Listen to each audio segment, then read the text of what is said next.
Hey everyone, in this video I'm going to show you how to create a Tidal account. First, open Google Chrome on your device and search for Tidal. Now click on the first link to visit the official Tidal website. Next, click on Start Free Trial to begin the sign-up process. Then click on Accept All Cookies to proceed.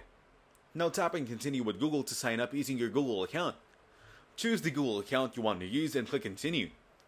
If you prefer, you can also choose to continue with your email by clicking the email option and then tapping Continue. Next, enter a password and type it again to confirm.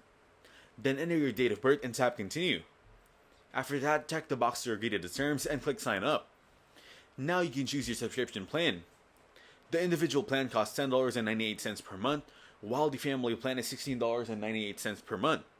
Select the one that fits your needs and follow the prompts to complete your account setup.